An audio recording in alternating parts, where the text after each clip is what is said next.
esa computadora. Bienvenidos todos una vez más a la familia Generación Cristo. Aquí estamos eh, muy, muy a la moda.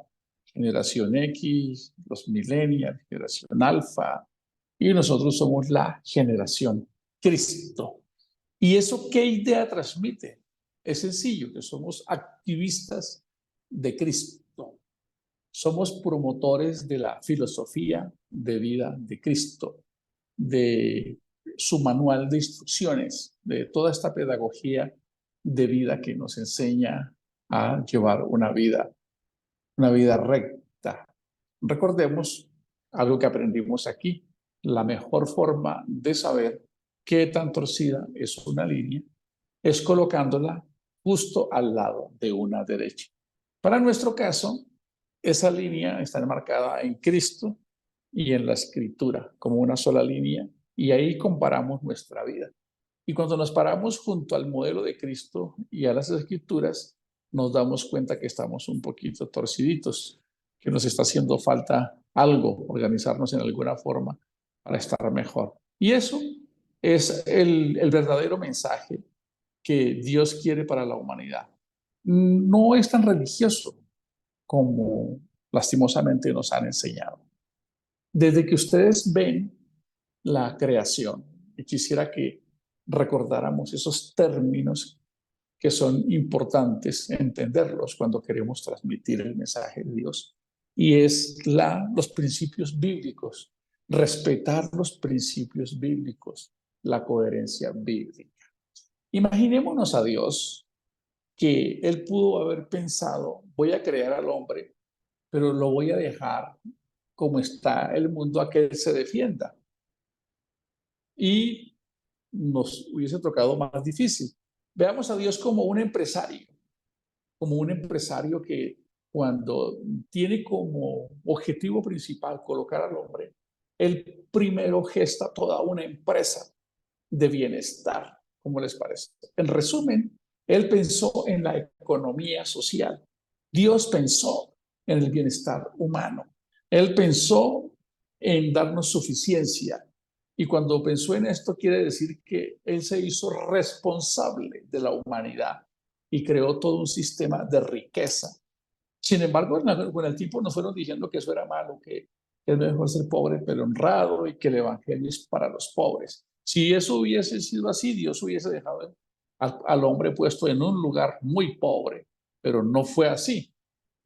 En esa época, pues la riqueza estaba en la agricultura. Así que el imperio más grande de riqueza lo tenía Adán, porque era el único. Estaban los árboles frutales, todos los animales. Así que si aplicamos ese principio de Dios, como Él refleja su intención hacia la humanidad y posteriormente nos hace semejantes a Él, quiere decir que todos los seres humanos tenemos la responsabilidad de pensar y actuar como Dios. Es decir, nosotros también somos coprotagonistas con Dios para organizar, para pensar, para trabajar en los demás, en que hacia allá, hacia mi entorno y a mi exterior, yo también esté con esa misma actitud de Dios. ¿Cómo les parece lo maravilloso que es esto? Por eso nos hace semejantes a Dios.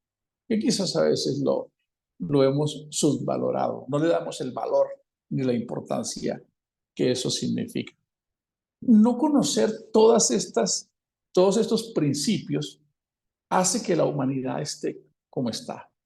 Si todos los seres humanos entendiéramos este principio de que somos tikkun olam, un tikkun olam es un reparador social, es un reparador de mundos, es un reparador de vidas. Si dentro de nuestra vida, dentro de nuestra misión, dentro de nuestro propósito de vida, cuando planeamos, porque lamentablemente tampoco planeamos, pero si planeamos, tuviéramos como una meta también ser colaboradores de Dios, en llevar como embajadores de Dios el bienestar del reino de los cielos al mundo. Si cada ser humano que conoce a Cristo se alineara con esa prioridad, haríamos una huella neuronal al mal, al sistema que está. Lastimosamente, nosotros no pensamos así. Nosotros estamos enfocados a recibir. Buscamos a Dios para que nos responda a las oraciones, para que nos escuche, para que nos dé, pero no entendimos el mensaje. Hay una diferencia en cómo piensa un judío a cómo piensa un cristiano. Un judío piensa que el mundo es de él y que él es el jardinero de ese mundo y que debe cuidarlo y que su responsabilidad es comportarse como tal. ¿Ven ustedes ese cambio de mentalidad? Por eso muchos medicamentos, los marcapasos, muchos elementos de la medicina pertenecen a los judíos, porque dentro de ellos hay una cultura, un hábito de pensamiento, de que ellos vienen a representar a Dios y a contribuir a este mundo. Lastimosamente también se han desviado un poco en lo que sería la parte social. Pero hoy tenemos un gran legado que nos han dejado. De esa misma manera, tenemos ahora un desafío. Hemos estado hablando sobre la industria de la culpa y ser culpables, ¿verdad? Y lo que esto ha representado para los seres humanos. Y no parece tan complicado la industria de la culpa, como si fuera algo sencillo o como si no importa que las personas crean en algo mientras no le hagamos bien a nadie, mal, perdón, pero no importa que estemos colocándole en la mente de las personas, de los niños, de todos los seres humanos, cosas que no son. Así que esa relación entre pecado y culpa genera consecuencias psicológicas y cognitivas. Hace que las personas tengan una gran carga emocional, sentimientos de vergüenza y de condena, y crea un sometimiento, y el ser humano es muy fácil de manipular cuando tiene esa fragilidad, esa indefensión de que estamos perdidos. Cuando leemos el manual de instrucciones, que es como también algunos personajes, como William Arana también lo llama así, que realmente significa cómo entrenarnos para la vida, surge esta palabra que hemos venido estudiando y que tenemos para hoy, que es la palabra pecado. Es una palabra que tiene una carga muy grande, que tiene casi que una sentencia en la humanidad. Pero cuando queremos investigar el significado de las palabras, estas nos enriquecen, nos ayudan a liberarnos. Recuerden el ejemplo que les coloqué sobre cómo una ley en una ciudad o en un país, cuando se monta bajo una estrategia sobre un estratagema, un modelo de engaño, cuando las personas lo abrazan, terminan defendiendo aquello que es su propio mal. Qué triste es esto, porque eso se convierte en una gran carga para la humanidad. Vamos a definir un poco la palabra pecado en los idiomas originales. Recordemos que nosotros hablamos español y las palabras que hoy tenemos en español no son el original idioma en el que se escribieron los textos bíblicos, ¿verdad? Ya ustedes saben que tenemos tres idiomas, tenemos el hebreo, arameo, y tenemos el griego y el latín en las primeras lenguas originales. Y el hecho de leer una palabra en un idioma inicial rompe todo un esquema religioso, ¿verdad?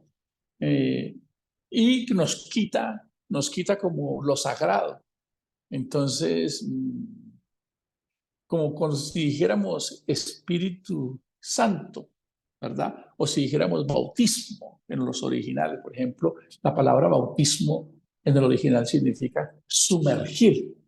Y llegamos a una congregación donde todo el mundo piensa que el bautismo es algo extraordinario y fabuloso. Y de pronto llega alguien que viene de hace 2000 años y nos va a dar un mensaje y él empieza a hablar. Y entonces desde el altar él dice, bueno, hermanos, los que estén listos para sumergirse, levanten la mano. Imaginen ustedes. Y todos se quedan ahí pensando, ¿sumergirse qué? ¿Va a haber otro diluvio o qué? El hecho de desconocer todos estos procesos es lo que nos ha coartado la posibilidad de ir más allá y de ser libres. Entonces, esa palabra pecado en hebreo, que se pronuncia hatá o yaptá, realmente significa errar al blanco. Esto lo hemos dicho muchas veces, pero necesitamos reconfirmarlo. Significa errar al camino, errar a una meta, errar a un sueño, errar a ser exitoso. Por allá hay una historia de los benjamitas, una tribu de Israel, que los entrenaron para la guerra. Y ellos entrenaron a todos esos soldados a pegarle a un cabello con una honda, parecido a lo que hizo David con Goliat, a 30 metros de distancia. Y cuando ustedes leen el original, dice que ellos no catar, es decir, ellos no fallaban, ellos no erraban a pegarle a ese cabello. Así que la palabra pecado en el original no tiene nada de religioso, tiene que ver con no saber ser como persona, con no saber hacer algo. Y es el mismo significado desde el griego, que es la palabra hamartía, que quiere decir error de un arquero que dispara una flecha con su arco, por supuesto, y no logra pegarle. Entonces, cuando él está apuntándole al blanco allá y le dispara, no ha sido entrenado bien. Y porque no ha sido entrenado, pues no acertó al blanco. Entonces, catar, o en griego, hamartía, que significa fallaste. Como hoy muchos de nosotros fallamos en educar a nuestros hijos, fallar en crear una relación de matrimonio bonito.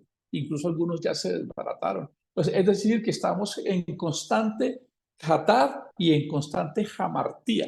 Es más liberador de la culpa, pero la responsabilidad es mucho más grande. ¿Por qué? Porque ahora todo se vuelve errar en mi forma de pensar, errar en mi forma de cuidar mi salud, cuando yo no estoy cuidando mi salud. Si lo leo en griego, estoy en hamartía. Es decir, estoy fallando en cuidar mi salud.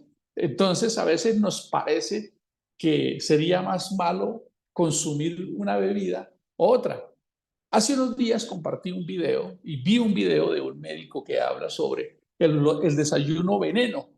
Y él habla sobre el azúcar y sobre lo que esto causa en el cuerpo.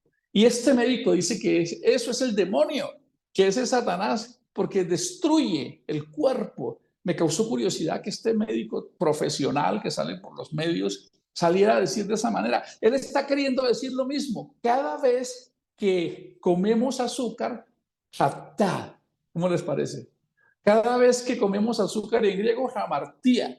Cada vez que comemos azúcar en latín, peccatum, es decir, erramos en saber cuidar nuestro cuerpo. No parece tan malo, ¿verdad? Pero resulta que el hecho de ponerlo en esa carga religiosa hace que realmente nos estemos descuidando. Porque pensamos que es una condición que nos obliga y que ya no podemos ser buenos y que esa es la forma. Y por eso encontramos que hay muchas personas que dicen, ya él es así, pero realmente quiero que recordemos lo que vimos en el mensaje anterior. Y es que tanto Caín pudo elegir catar, Caín podía elegir jatar, perdón, fallar o errar, pero Caín decidió hacer ¿qué? Falló. ¿En qué falló Caín? Caín falló en tener inteligencia emocional. Caín falló en lo que el cristianismo llama dominio propio. Él falló, el catar, lo dominó como una fiera, como se lo dice ahí. Dice que el pecado está como una fiera, dice una versión, para devorarte, pero tú lo puedes devorar. ¿En qué más falló Caín? Caín falló en amar a su hermano, ¿cómo les parece? Falló en perdonar, es decir, erró en casi todos los aspectos. Entonces, significa esta palabra, esto que le estoy diciendo es muy liberador, porque ¿qué significa pecado realmente? Significa fallar en amar a Dios y a los demás. Ese es el significado más profundo. Cuando Dios da los mandamientos en el monte del Sinaí, 5 mandamientos tienen que ver con no catar, con no fallar, con no errarle a Dios, con no romper esa relación con Él. Y los otros 5 tienen que ver con que nosotros también aprendamos a hacer lo correcto y no fallemos. Estamos fallando en 3 cosas muy sencillas. Estamos fallando en ser la persona correcta, en saber gestionar nuestros miedos, nuestros resentimientos, nuestras culpas. Estamos fallando, no estamos siendo niños, legos, estamos siendo como esos dulces Kinder sorpresa. Estamos siendo legos. Legos, esos son esos jueguitos pequeños que son básicos. Entonces, con esto lo que quiere decir es que el hecho de no saber ser persona, de no saber gestionar, de no saber amar, de no saber conversar, cada vez que no estoy sabiendo conversar, estoy errando en hacer lo correcto. ¿Cómo les parece? Cada vez que estoy ofendiendo, hiriendo, como les mencioné ahora, consumiendo alimentos que van en detrimento, que no me están ayudando a que yo sea saludable, estoy errando al blanco o un propósito. Significa fallar en ser el humano verdadero, fallar en ser semejante a Dios. Pecado realmente significa la incapacidad de comportarnos como Dios lo indicó para agradarlo a Él, al ser semejantes, fallar en ser semejantes a Él. Es la incapacidad de ser exitoso en todas las áreas de la vida, en tener una buena familia. Por eso les hablé al inicio de cómo hay un principio. Tenemos que separar este mensaje de lo que se llamaría el evangelio de la prosperidad. El evangelio de la prosperidad lo que dice es que el ser humano, por hacer cosas, Dios lo bendice, Dios le da cosas. Nosotros no estamos predicando eso. Nosotros lo que estamos predicando es que ya todo quedó dado y que el ser humano, si falla en hacerlo, va a cosechar unas consecuencias. Pero si erra al blanco, si no sabe lograr esa meta de saberse comunicar como esa pareja de novios que se encontraron, se enamoraron, se casaron y se prometieron que no iban a errar al blanco, que no iban a fallarse, pero no entrenaron, no se comunicaron, el tono de voz, se comunicaron, no hubo compromisos, lo que sea, cada uno venía bastante mal entrenado en ser esposo y eso permitió que cataran, que erraran, que fallaran. Y fallamos todos los días. Fallamos en ser buenos padres, fallamos en ser buenos hijos, fallamos en ser buenos esposos, o fallan las damas en ser buenas esposas. Fallamos en la salud. No vamos a hacer deporte porque nos parece que somos espirituales ahora y de todos modos, todos los que estamos aquí en algún momento sufrimos una enfermedad, un quebranto, porque las leyes de este mundo son las leyes. Cuando ustedes leen el libro de Proverbios, que tiene unas enseñanzas tan poderosas, nos deja todo un derroche de contenido para que salgamos un poco de la religiosidad. Al cristiano no le va a pasar nada. Pues no es lo que dice la escritura. Habrá tiempo de reír y habrá tiempo de llorar. Habrá tiempo de perder y habrá tiempo de ganar. Y habrá tiempo de estar alegre y tiempo de estar triste. Y también tenemos tiempo de vivir vehementemente y tendremos tiempo de morir. Así que este mensaje liberador es que nosotros sí podemos entrenándonos, escuchen esto, entrenándonos con la palabra, que significa instrucción. Cuando nos entrenamos con la palabra, entonces practicamos cómo ser la mejor persona, cómo ser el mejor hijo, cómo ser semejante a Dios. Y todo se centra, escuchen esto tan maravilloso, se centra absolutamente en amar a Dios, en amar al prójimo y en amarnos a nosotros mismos. Estamos fallando, estamos errando a una meta de saber hacer las cosas que Dios quiere que hagamos y que quedaron enmarcadas en ese decálogo, pero que después el Señor Jesús lo resume de una manera tan extraordinaria, donde dice, miren, ya ustedes no se compliquen, ahora les voy a dejar un mandamiento nuevo, que es el mandamiento del amor, porque el amor lo puede todo, el amor echa fuera el temor, el amor no es egoísta, no busca lo suyo propio, no es arrogante, no se jacta, no es vanidoso. Y cuando ustedes aman de esa manera y colocan su vida como un ejemplo, ustedes ahora están por encima de las leyes, porque las leyes siguen castigando al infractor. Ahora ustedes hasta perdonan. Por eso dice, si alguien te ofende, perdona. Imaginen, ama al enemigo, una ley que parece casi imposible de cumplir, porque si nos cuesta trabajo perdonar al cónyuge, a esa persona que está con nosotros, nos cuesta trabajo perdonar al padre, nos cuesta trabajo perdonar a los hijos, nos cuesta trabajo perdonar a un amigo con el que estoy haciendo algo, nos cuesta trabajo perdonar, estamos errando, fallando, estamos fracasando en la meta de ser semejantes a Dios. Y esto es lo que hace este mensaje liberador. Por eso es que Cristo viene, porque Cristo sí acertó. Cristo no erró al blanco en amar al prójimo. Cristo no erró al blanco en saber ser un hijo de Dios. Todas sus enseñanzas tenían como objetivo el que nosotros aprendiéramos a orar, estar sujetos a esa inteligencia superior, a ese Dios maravilloso que está ahí, a depender de Él, a perdonar al prójimo. Pero Jesús también tuvo un modelo impresionante de salud interior, porque Él no tenía los egos que teníamos nosotros, no tenía esos orgullos, tenía como objetivo siempre acertar a la meta, acertar al blanco, y era ayudar al necesitado, perdonar al que se equivocaba. ¿Cuántas veces sus discípulos se equivocaron? Él los encontraba hablando de negocios.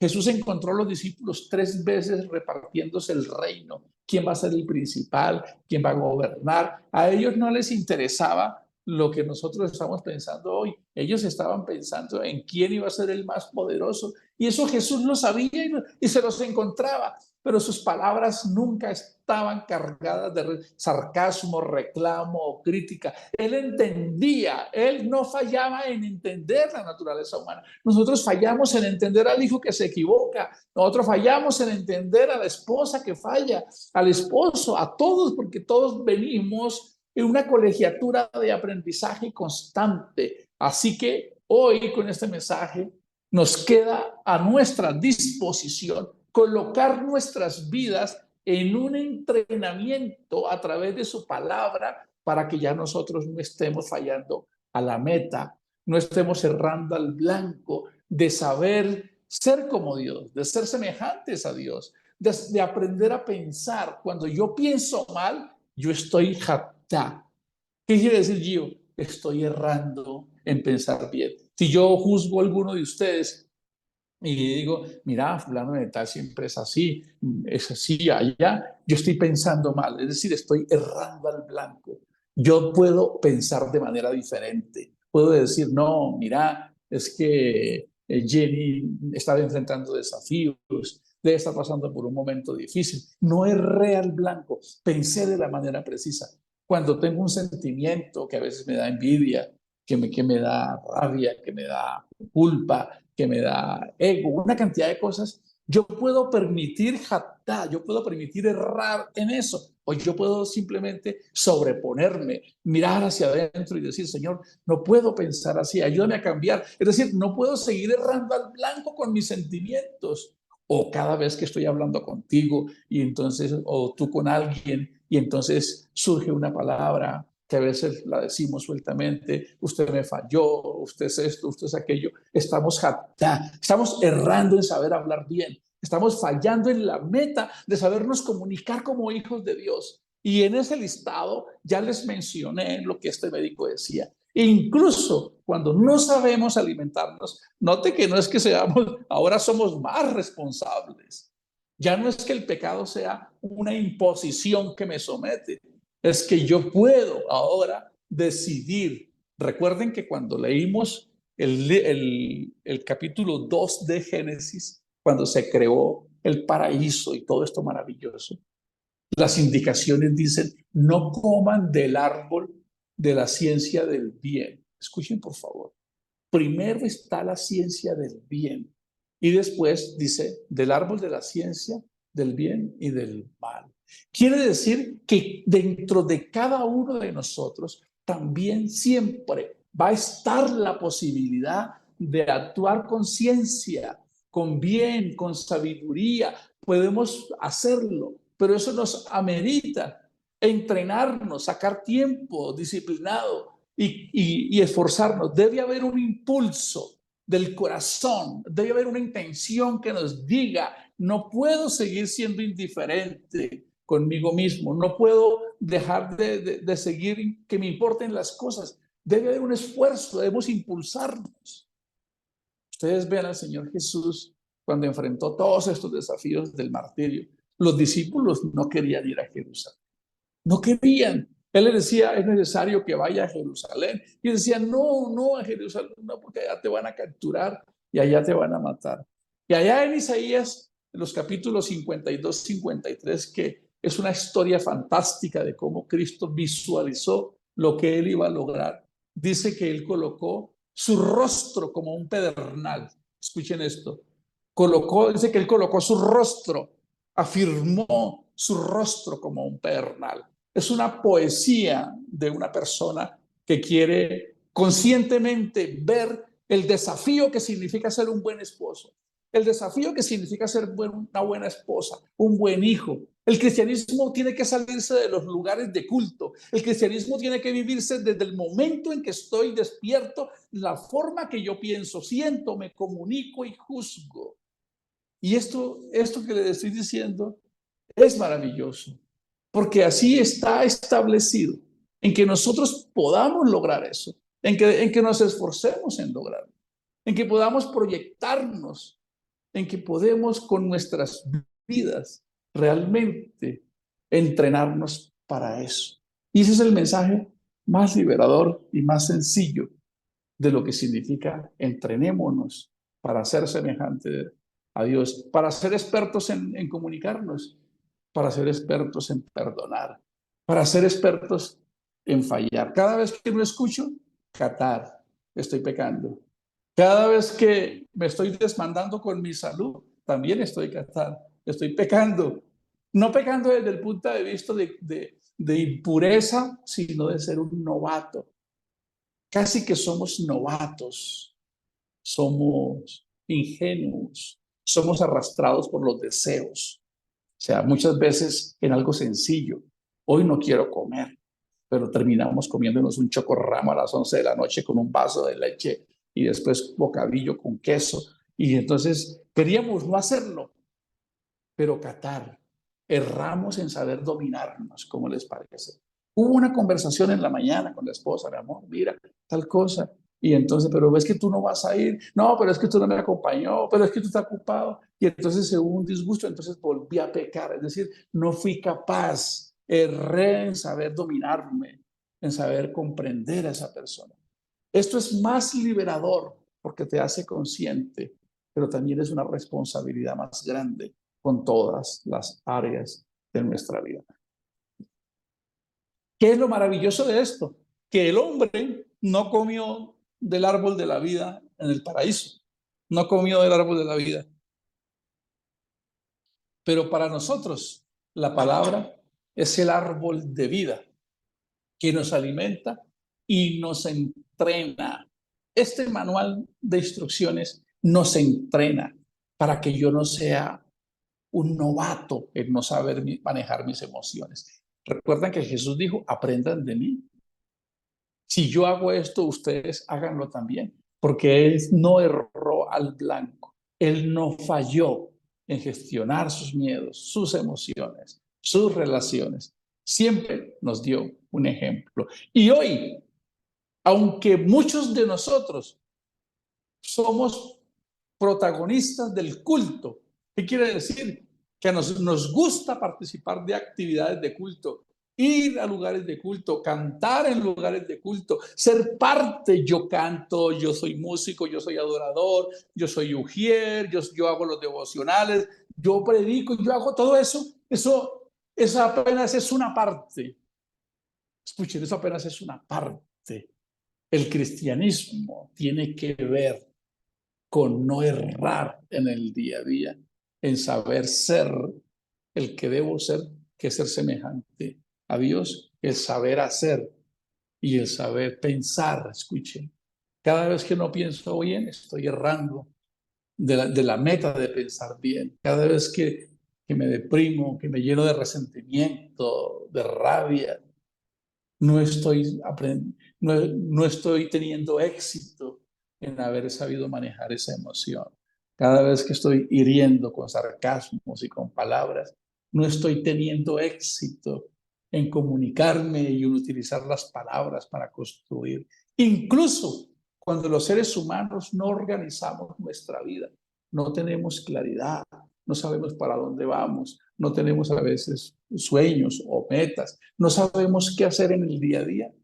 Qatar, estamos errando y por eso cosechamos muchas consecuencias. No desde el punto de vista de que tú eres impuro, vulgar, eres un pecador vil, miserable, mereces la culpa, allá tírate al piso. No nos referimos a eso. Nos referimos a la ley de la siembra y de la cosecha. Si te entrenas en la palabra de Dios, lograrás la meta, no errarás en saber manejar las áreas de tu vida. Bendiciones para todos.